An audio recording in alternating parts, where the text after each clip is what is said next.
Good morning, જય શ્રી કૃષ્ણ. સ્વાગત છે તમારા બધાનું આજના એક નવા બ્લોગમાં. આઈ હોપ કે તમે બધા મજામાં હશો. અમે પણ મજામાં છીએ અને પિન્ટુની હેલ્થ પણ સારી છે. કાલે ફર્સ્ટ રેડિયેશન કમ્પ્લીટ થઈ ગયું છે અને આજથી ને રાતનો ટાઈમ છે. જે જૂનાગઢ પ્રોપરના હોય એ લોકોને રાતનો ટાઈમ આપે છે. તો રાત્રે 10:30 વાગ્યેથી આપણે આજથી રોજ હોસ્પિટલ જવાનું છે. ફ્રાઈડે સુધી, સેટરડે સન્ડે રજા હોય છે. તો ચાલો, આજે ચૈત્રી નવરાત્રિ શરૂ થાય છે. તો બધાને મારા જય માતાજી અને બધાને ચૈત્રી નવરાત્રિની હાર્દિક શુભેચ્છાઓ.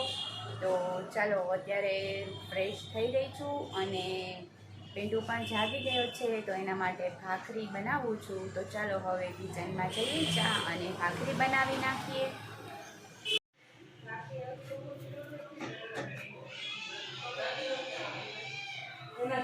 દીવાબત્તી પણ થઈ ગયા છે, તો આપણે દર્શન પણ કરી લઈએ. તો વાગી ગયો છે 1:15 અને હું પહોંચી ગઈ છું શોપ પર. અને પિન્ટુ જમવામાં જે દાળ ભાત ખાવાનો છે તો એ મમ્મી બનાવે છે. તો એ પછી જમી લેશે, ભૂખ લાગશે ત્યારે. હજી તો વહેલું છે અને આજથી ચૈત્ર નવરાત્રિ શરૂ થઈ છે. તો મયુર છે ચૈત્ર નવરાત્રિ રહે છે, તો એના માટે હું ફરાળી ખીચડી લાવી હતી. તો એની સાથે મેં મારી પણ બનાવી હતી. તો મેં પણ ખીચડી અને ભાખરી એવું જમી લીધું છે.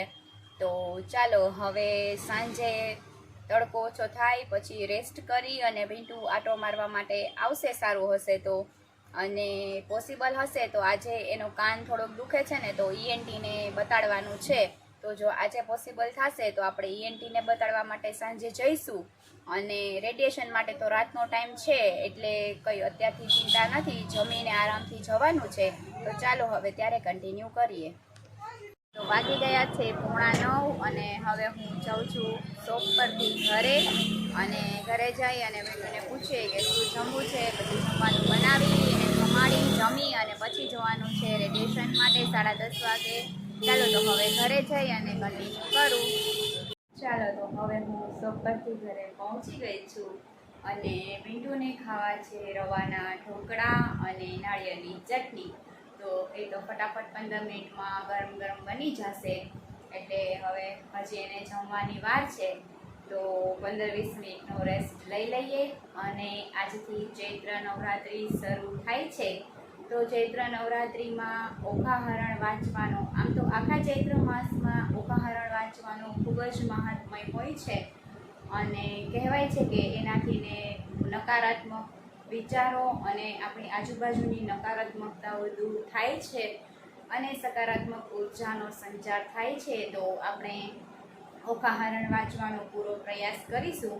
તો હમણાં અત્યારે હું ઓઘાહરણની બુક ગોતું છું. જો મળી જાય ને તો આપણે ઓઘાહરણ વાંચશું. તો તમારી લોકોની સાથે પણ હું ઓઘાહરણનું પાઠ વાંચન શેર કરીશ. તો ચાલો હવે બુક ગોતી લઉં.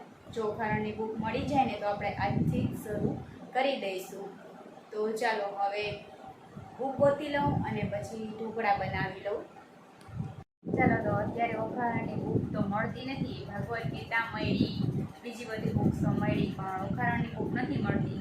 મમ્મી પાસે જરૂર છે. તો કાલે મમ્મીના ઘરે આટો મારવા કે જઈશ કે વિરાલી આવતી હશે ને તો એની પાસે મગાવી લઈશ. અને હા, આજે મારા મમ્મી પપ્પા પણ પોરબંદરથી જૂનાગઢ આવ્યા છે. હમણાં વચ્ચે વચ્ચે 2-3 દિવસની રજા છે. તો હવે મમ્મી પપ્પા હમણાં 4-5 દિવસ સુધી અહીંયા રોકાવાના છે. તો મમ્મીના ઘરે આટો મારવા તો જઈશું જ, તો ત્યારે લઈ આવીશ. તો આજે હું તમારી સાથે ઓઘાહરણનું મહાત્મય શેર કરીશ. તો ચાલો આપણે ઓઘાહરણનું મહાત્મય સાંભળીએ. તો ઓઘાહરણની બુક બહુ ગોતી પણ ભાગવદ્ ગીતા મળી, બીજી ભજનની મળી, શિવપુરાણ મળ્યું, પણ ઓઘાહરણની બુક મળી નથી. તો મમ્મીના ઘરે જઈશ અથવા તો વિરાલી આવતી હશે એની સાથે મગાવી લઈશ. ત્યાં તો જરૂર છે જ, યાદ છે ત્યાં સુધી, તો ત્યાંથી મળી જશે. તો એમાંથી વાંચશું, બાકી પછી આપણે બુક નવી લઈ લઈશું.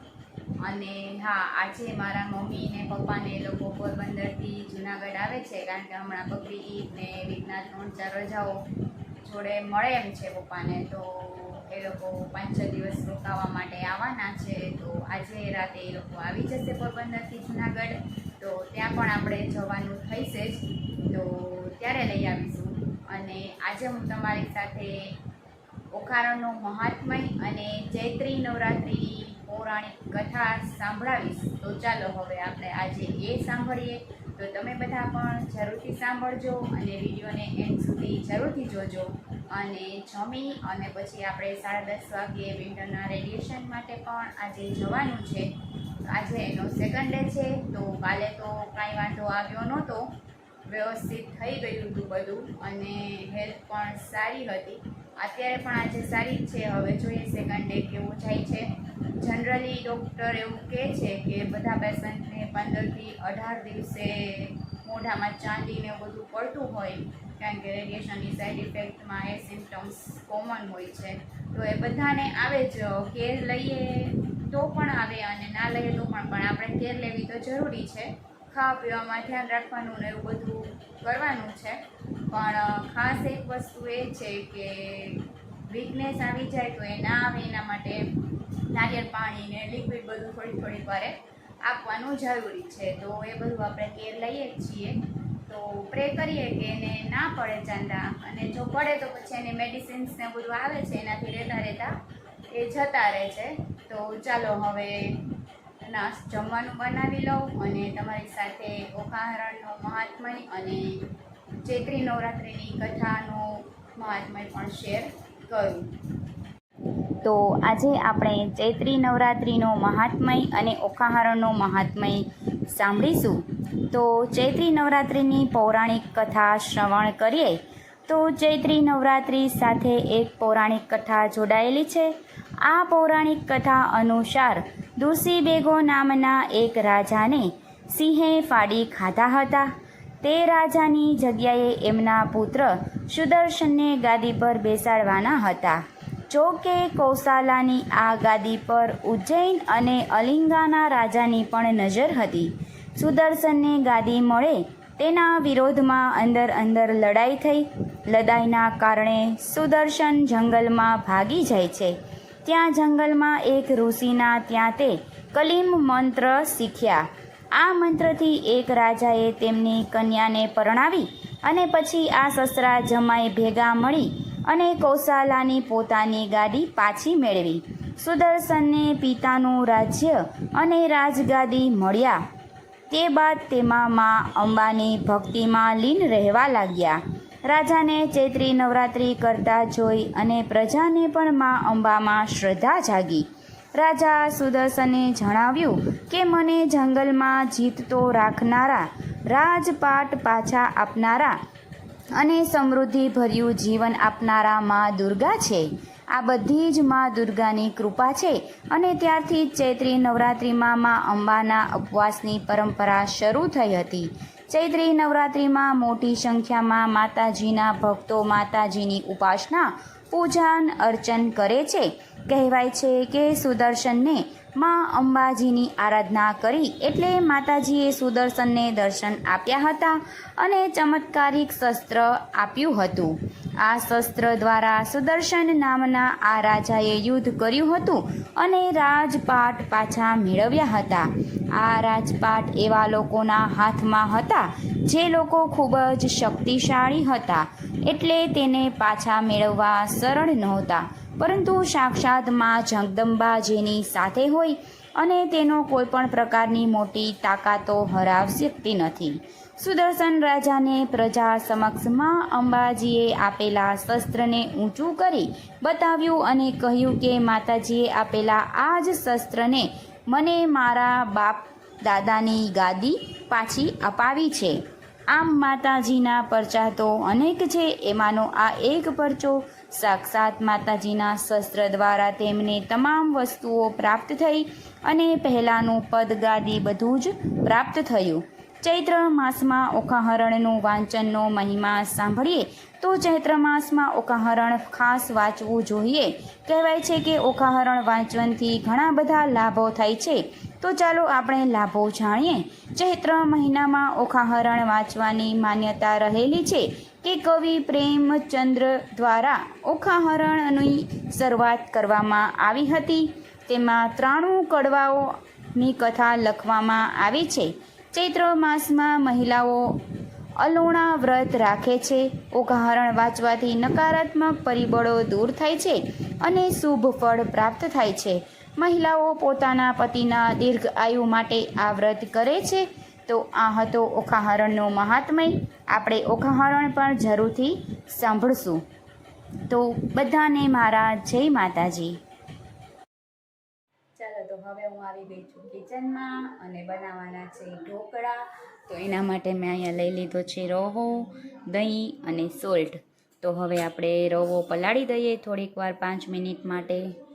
તો રવો લઈ લીધો છે, એની અંદર આપણે થોડુંક દહીં એડ કરી દઈશું અને ટેસ્ટ વાઇઝ સોલ્ટ એડ કરી દઈશું અને જરૂર પૂરતું પાણી નાખી અને આનું આપણે ઢોકળાનું બેટર રેડી કરી દઈશું અને 5 મિનિટ રેસ્ટ આપી અને પછી આપણે આની અંદર ઈનો નાખી અને આપણે ઢોકળાની ડીશ મૂકી દઈશું. તો ચાલો હવે સરખું મિક્સ કરી લઉં અને પછી 5 મિનિટનો રેસ્ટ આપી દઉં. ચાલો, સાથે બનાવવાની છે ટોપરની ચટણી. તો એના માટે મેં ઝીણું નાળિયેરનું ખમણ લઈ લીધું છે, પીળા દાળિયા લઈ લીધા છે ફોતરા વગરના, થોડીક ધાણા ભાજી લઈ લીધી છે અને આપણે 1 સ્પૂન જેટલું દહીં એડ કરી દઈશું અને ટેસ્ટ વાઇઝ સોલ્ટ એડ કરી દઈશું અને હવે આની અંદર થોડુંક એવું પાણી એડ કરી અને આને ક્રશ કરી લઈશું એટલે આપણી ચટણી રેડી. તો હવે જમીને ફ્રી થઈ ગયા છીએ અને રેડી થાય છીએ હોસ્પિટલ જવા માટે. જો કાનું પણ અહીંયા રેડી થાય છે. તો ચાલો હવે જઈએ. તો હવે નીકળીને કન્ટિન્યુ કરું. તો હવે અમે ઘરેથી નીકળી ગયા છીએ જવા માટે અને જો કાનો ડ્રાઈવ કરે છે આજે. તો ધ્રુમિલ બાજુમાં બેઠો છે.